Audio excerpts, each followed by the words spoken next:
Bismillahirrahmanirrahim. Alhamdulillah, salatu wassalamu ala Rasulillah wa ala alihi wa sahbihi wa man walah. Alhamdulillah, kita bersyukur kepada Allah SWT pada pagi hari yang berbarakah insyaallah.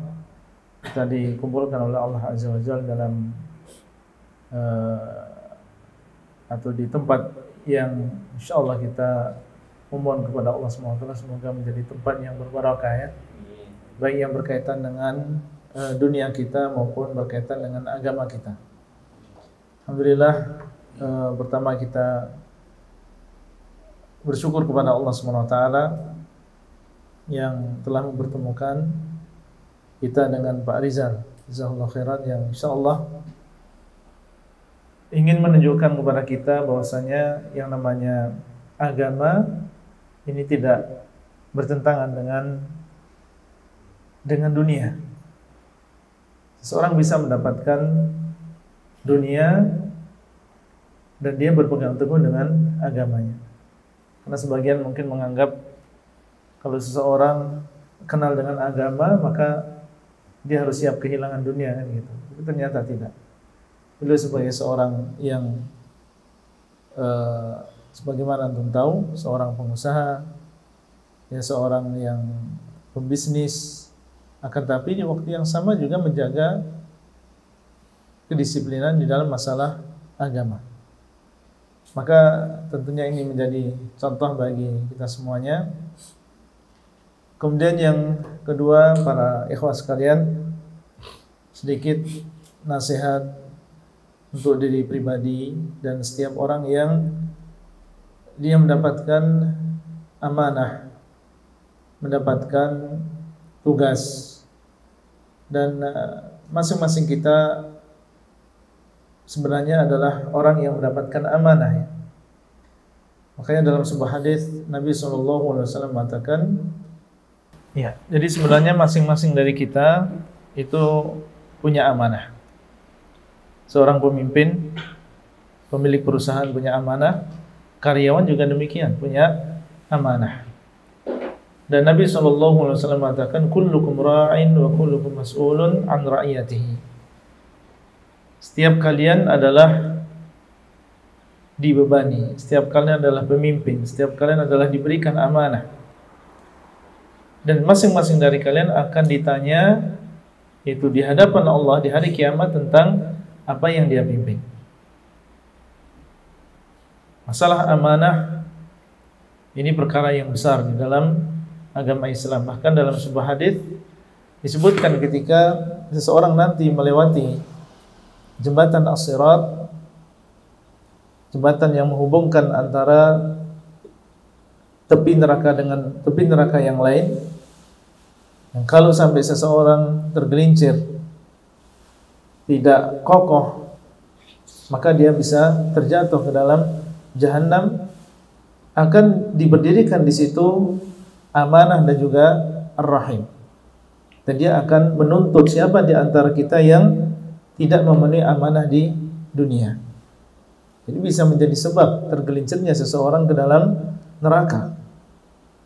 Dan di dalam surat Al-Mu'minun Allah SWT ketika menyebutkan sifat-sifat orang yang beriman, beriman kepada Allah, beriman kepada hari akhir,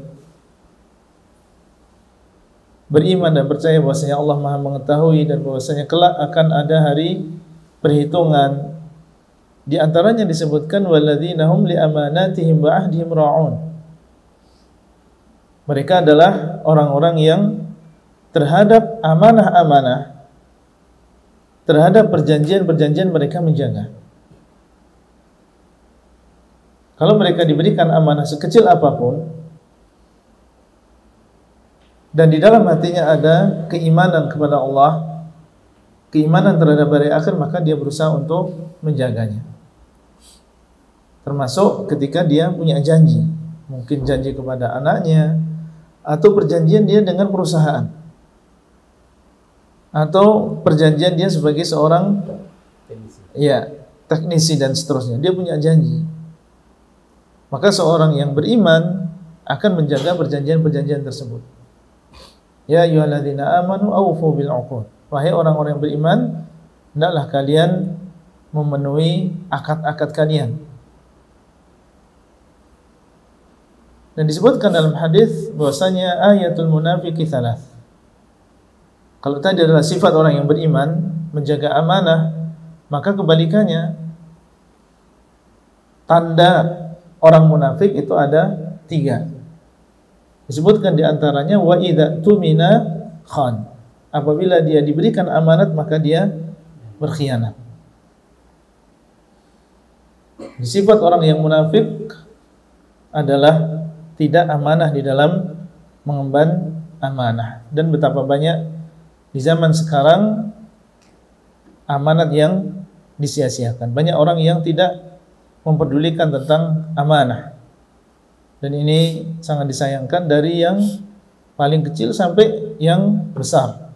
Sampai pejabat atau seorang yang dia sebagai pegawai bawahan sekalipun, sulit sekali di zaman sekarang kita mendapatkan orang-orang yang amanah. Dan Nabi SAW mengatakan la imana liman la amanata lahu. Tidak ada iman bagi orang yang tidak punya amanah. Maksudnya adalah berkurang keimanannya, tidak sempurna keimanannya. Oleh karena itu, dan antum alhamdulillah Allah SWT berikan pemahaman. Dan di zaman sekarang hampir semua orang memiliki HP. Tidak ada sebuah rumah kecuali di situ ada HP, dan Allah SWT berikan kepada antum pemahaman. Ya, pemahaman tentang masalah HP dan juga saudara-saudaranya ya, tentang laptop, tentang hard disk dan lain-lain. Dan tentunya ini adalah nikmat. Nikmat yang bisa digunakan untuk kebaikan, bisa digunakan untuk kejelekan. Bisa digunakan untuk kebaikan, antum membantu orang lain, menolong orang lain dalam kebaikan, dan bisa digunakan untuk kejelekan.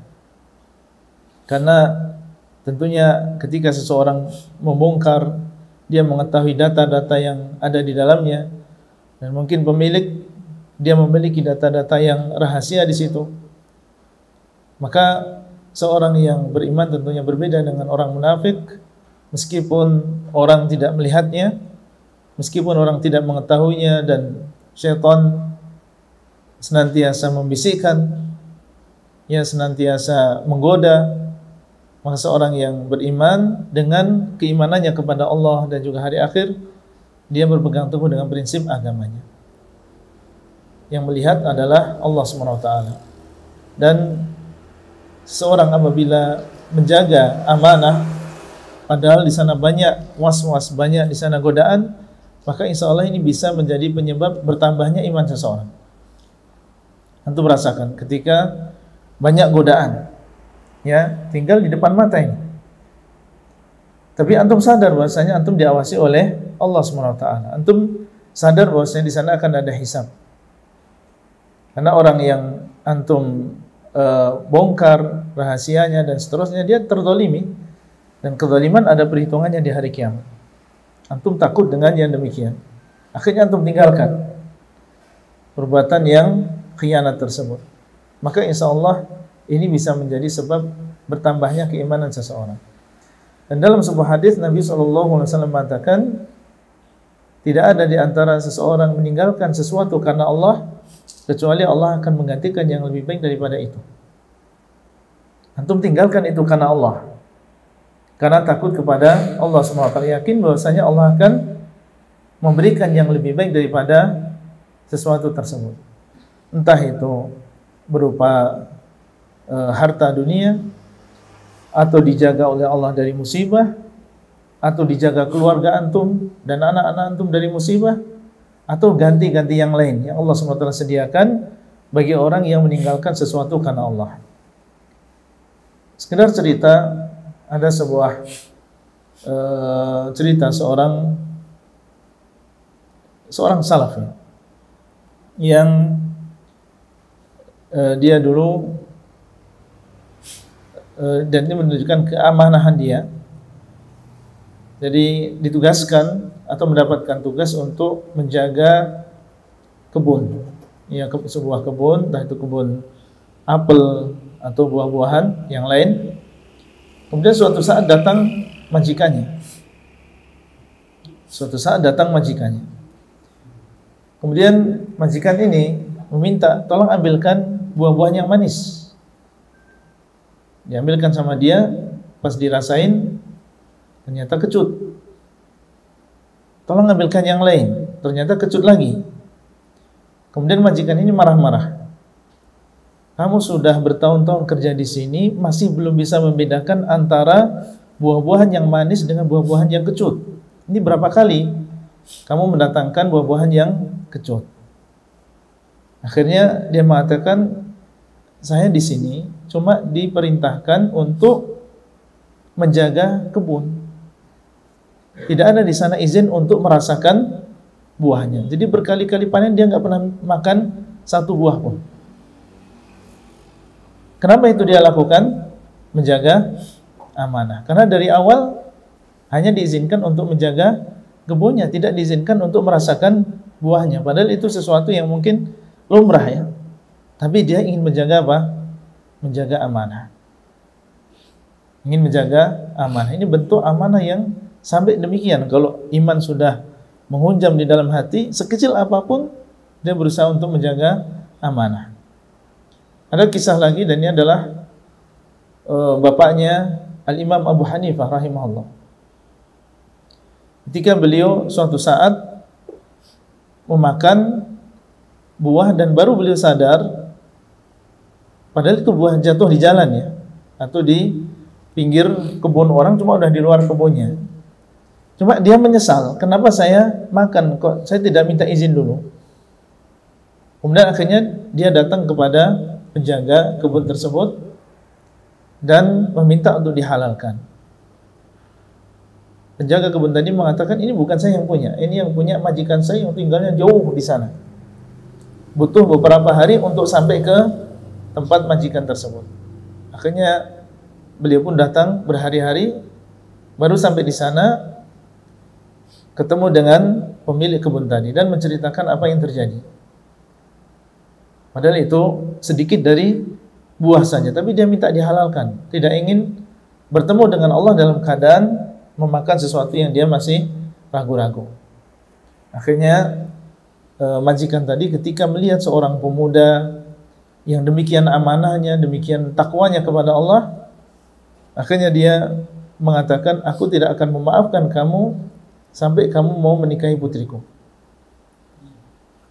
Iya. Tapi putriku ini, dia ya nggak apa-apa, karena dia yang penting apa? Dihalalkan itu saja. Resikonya apa saja akan dia hadapi, yang penting dia menjadi halal bagi dirinya. Kemudian dia mengatakan, tapi putriku ini, pertama dia buta, kedua tuli, ketiga dia tidak bisa berbicara, keempat dia lumpuh. Jadi semua cacat ada pada putrinya. Dia mengatakan, iya nggak apa-apa. Ya, yang penting dia mendapatkan sesuatu yang halal. Akhirnya ketika sudah dinikahkan, kemudian dia mendatangi istrinya, maka dia melihat sesuatu yang berkebalikan dari apa yang diceritakan oleh bapaknya. Dia seorang wanita yang cantik, jelita, matanya juga sempurna, telinganya sempurna, mulutnya juga sempurna, dan dia bisa berjalan menyambut laki-laki tersebut. Ternyata maksud dari bapaknya tadi adalah buta, maksudnya dia adalah wanita yang menjaga pandangannya. Jadi buta dari kemaksiatan, wanita yang salihah. Kemudian dia tidak mendengar sesuatu yang diharamkan, dia tidak menghibai orang lain, menjaga lisannya, dan dia juga tidak berjalan ke tempat-tempat yang bermaksiat, tapi dia jaga semua anggota badannya. Itu maksud dari ucapan dari bapaknya. Maka subhanallah, lahirlah dari laki-laki yang saleh dan wanita yang salihah ini Imam Abu Hanifah rahimahullah. Jadi keduanya memang, kedua orang tuanya adalah kedua orang tua yang saleh. Pelajaran yang bisa diambil di sini pentingnya amanah. Dan seorang yang meninggalkan sesuatu karena Allah, Allah akan mengganti dengan yang lebih baik. Antum ketika diketahui adalah seorang antum mungkin nanti akan membuka usaha, ya, dan diketahui bahwasanya tempat servis tersebut adalah orang-orang yang amanah, maka yakin Allah SWT akan mengganti yang lebih baik. Allah SWT akan mengganti yang lebih baik, mungkin dari sesuatu yang sejenis, yang berupa uang atau berupa kekayaan. Kita nggak tahu, kalau seseorang sudah diketahui tentang amanahnya, maka orang akan berbondong-bondong dari mana saja untuk datang, daripada dia serahkan ke tukang servis dekat rumahnya tapi nggak amanah, ya, dari kemanapun akan dia datangi untuk mencari tempat-tempat servis yang amanah, atau diganti oleh Allah Azza wa Jalla dengan pahala akhirat, masuk ke dalam surganya Allah SWT dengan sebab amanah yang dimiliki oleh seseorang. Nah, itu mungkin yang bisa kita sampaikan pada kesempatan kali ini, semoga bermanfaat. Wassallallahu ala nabiyina Muhammad wa ala alihi washabbihi ajma'in. Assalamualaikum warahmatullahi wabarakatuh.